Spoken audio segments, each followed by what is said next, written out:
গতকাল যে কেকটার video share করেছিলাম, প্রিন্সেস কেকের সাথে কিন্তু এই স্পঞ্জটা বানিয়ে নিয়েছিলাম।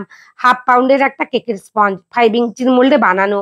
উনি ওনার বাবার জন্য কেকটার অর্ডার করেছিলেন বলেইছি গতকালকের ভিডিওয়ে। দেখো আমি কিভাবে ডেকোরেশনটা করেছি সম্পূর্ণটাই তোমাদের সাথে শেয়ার করছি। আর রেসিপিটা যদি জানতে চাও কিভাবে বানিয়েছি, অবশ্যই কিন্তু গতকালের ভিডিওটা তোমাদেরকে দেখে নিতে হবে। 3টে লেয়ারে খুব ভালো করে এখানে আমি লেয়ার কাট করে নিচ্ছি।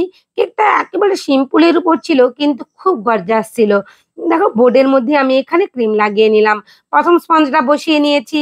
এরপর যেভাবে সুগার সিরাপ দিয়ে করতে হয় সোপ, সেভাবে সুগার সিরাপ দিয়ে সোপ করে নিয়েছি। পরিমাণ মতন ক্রিম দিয়ে দিলাম। এরপর প্যালেট নাইফ দিয়ে চারিদিকে আমি কিন্তু স্প্রেড করে নেব। আর একটু বেশি করে ক্রিম দিয়েছি কারণ হাইট একটু না হলে ভালো লাগবে না। উনি যে কেকের ডিজাইনটার জন্য ছবিটা আমাকে পাঠিয়েছিলেন ওটা 1 পাউন্ডের উপরেই ছিল।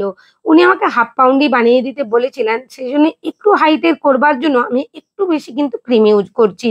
তোমরা তোমাদের পরিমাণ মতন ক্রিম ইউজ করে নিও। আবারও দেখো আমি সুগার সিরাপ দিয়ে ভালো করে সোপ করে নিয়েছি। আবারও পরিমাণ মতন আমি এখানে ক্রিম দিয়ে দিয়েছি। যেহেতু দুটো কেকই আমার ম্যাঙ্গো এসেন্স বা ম্যাঙ্গো ফ্লেভার ইউজ করতে হচ্ছিল, তাই কোনো অসুবিধে হচ্ছিল না। যদি একসাথে দুটো আলাদা ফ্লেভার বা আলাদা এসেন্স এর কাজ করতে হয়, তখন কিন্তু একটু অসুবিধেই হয় আমাদের জন্য। তোমরা যারা কেক বানাও তোমরা জানো। দেখো এখানে ধীরে ধীরে আমি ৩য় স্পঞ্জটাও বসিয়ে দিয়েছি। একই রকমভাবে দেখো আমি সুগার সিরাপ দিয়ে সোপ করে নিলাম। এই অংশটা কিন্তু অবশ্যই রেখো। কখনোই কিন্তু ভেবো না যে সুগার সিরাপ দিয়ে সোপ না করলে কিছুই হবে না। অবশ্যই কিন্তু সুগার সিরাপ দিয়ে সোপ করো, নাহলে কিন্তু ফ্রিজে রাখার পর কেকটা ড্রাই হয়ে যাবে আর সাইডের অংশ থেকে একটা ক্র্যাক চলে আসবে। তখন কাস্টমারকে দিতেও তোমার খারাপ লাগবে আর খেতেও ড্রাই ড্রাই ভাব লাগবে, ভালো লাগবে না।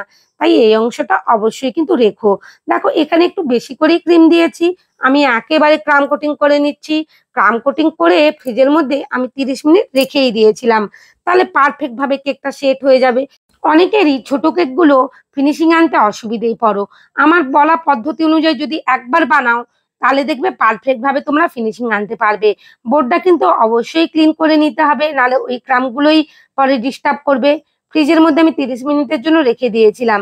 এরপর দেখো একটা বাটার ক্রিম কালারের ক্রিম ইউজ করছি এখানে। তোমাদের নিশ্চয়ই সকলেরই প্রশ্ন আসছে মনের ভিতরে, দিদিভাই এই কালারটা কিভাবে মিক্স করেছো? বলছি বলছি একটু অপেক্ষা করো, নিশ্চয়ই বলবো। এই বাটার ক্রিম কালারটা এত সুন্দর যাচ্ছিল কেকটার সাথে, যেটা বলবারই নয়। কাস্টমার ম্যাডামের তো খুব পছন্দ হচ্ছিল। আমাকে তো অনেকগুলো ছবি পাঠিয়েছিল ওদের জন্মদিন সেলিব্রেশনের।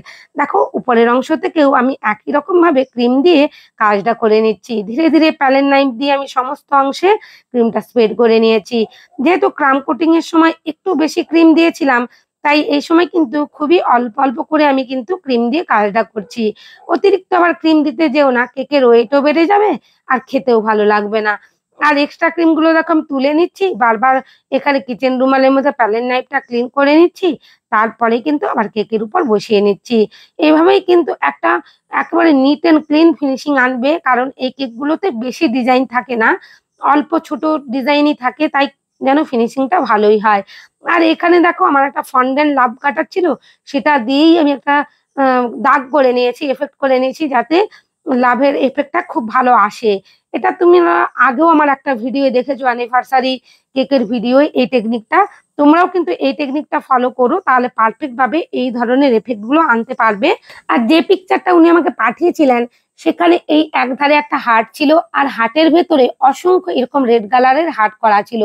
তো সেভাবেই আমি দেখো, যেভাবে আমি দাগ দাগ করে নিয়েছি সেই অনুযায়ী বরাবর এখানে কাজটা করছি, তাই আমার কোনো রকমের অসুবিধে হচ্ছে না।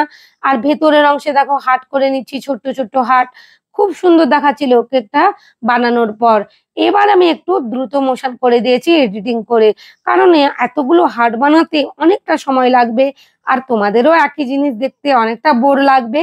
কিন্তু টেকনিকটা কিভাবে অ্যাপ্লাই করেছি সেটা তো তোমাদেরকে দেখাতেই হবে, নাহলে তোমরা যারা নতুন কেক বানাচ্ছ কিভাবে বানাবে।